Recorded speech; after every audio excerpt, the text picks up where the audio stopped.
دوستو ہمارے چینل پاک ویوز ٹی وی کو سبسکرائب فرمائیں، شیئر فرمائیں اور لائک فرمائیں، شکریہ۔ بسم اللہ الرحمن الرحیم، الحمدللہ رب العالمین والصلاة والسلام علی رسولہ الکریم، اما بعد۔ پاک ویوز ٹی وی محمد منشا، السلام علیکم جی، کیسے ہیں جناب؟ اس پروگرام میں ہم دیکھتے ہیں میر شکیل الرحمان کی خاص طور پر گرفتاری اور عمومی جو میڈیا کا گلا گھونٹنے کا مرض ہے موجودہ حکومت اور بجویہ نظام میں کہ وہ کس طرف لے جا رہا ہے ملک کو۔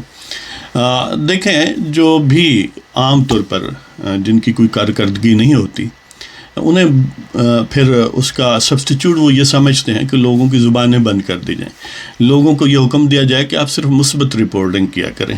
جی، آپ فطرتاً جو کچھ کر کے دکھا سکتا ہے وہ تو کہے گا کہ جو دیکھتے ہو یہ بیان کرو۔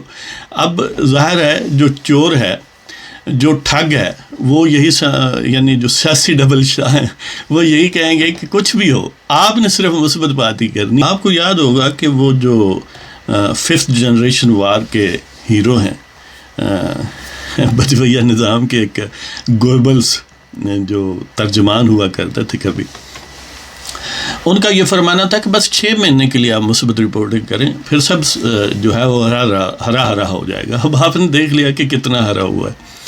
تو بہرحال میر شکیل الرحمان کو جن الزامات کے تحت گرفتار کیا گیا کہ 36 سال پہلے کم و بیش انہیں میاں صاحب نے رولز کو ریلیکس کر کے رعایتی پلاٹ دیے، تو اس کا مطلب یہ ہے کہ پہلے تو میاں صاحب پر یہ کیس بننا چاہیے نا، میر شکیل الرحمان اس کے ساتھ کو ایکیوزڈ ہوں۔ کیا خیال ہے؟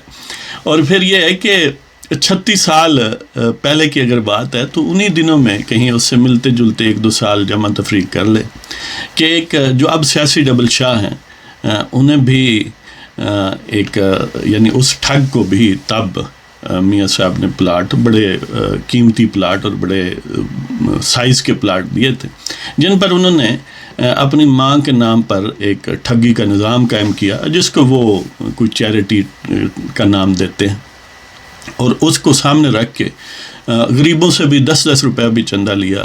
اسکولوں میں زبردستی بچیوں سے یعنی وہ ٹکٹ بھجوا کر چندے لیے گئے، اور پھر انڈیا سے بھی ایون کچھ گویے ناچے یا اس قسم کی علق کے لوگوں کو بلا کے گویا بھانڈ تماشا کروا کے یا اس ٹائپ کی شخصیات کو ڈسپلے کر کے عوام میں، تو وہ بھی پیسے اکٹھے کیے گئے۔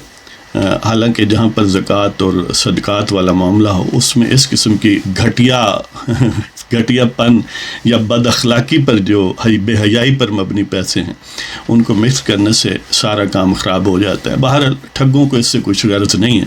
تو میاں صاحب پر ایک کیس تو یہ بننا چاہیے کہ آپ نے 50 کروڑ اس ٹھگ کو کیوں دیے تھے اور کہاں سے آپ کی اس کے منی ٹریل دیں، اور پھر یہ کن رولز کے تحت ان کو وہ پلاٹ دیے گئے جس پر انہوں نے اپنی نام نہاد چیریٹی کی امپائر کھڑی کی، اور جس پر آپ بھی اب بھی اکڑتے ہیں وہ، لیکن کیونکہ وہ طوطا چشم ہیں انہیں اس سے کچھ غرض نہیں ہے کہ جن کے سامنے ہاتھ پھیلایا کرتے تھے، شہباز شریف سے علیحدہ چندہ مانگنے چلے جاتے تھے، میاں صاحب نواز شریف سے علیحدہ اور ان کے والد مرحوم سے علیحدہ، یعنی گویا وہ چندے کے بڑے ٹھرکی ہیں، اور بھی کئی چیزوں کے ہوں گے۔ جی، تو ایسے بھکاریوں کو اب یہ توفیق ہے کہ وہ لوگوں کے گریبان جھانکتے پھرتے ہیں۔ اسی طرح ایک قائد انقلاب ہوتے تھے جو آج کل کینیڈا میں تشریف فرما ہے، ان کو بھی کہیں پلاٹ دیا گیا تھا، وہ بھی اسی طرح کے طوطا چشم ہیں۔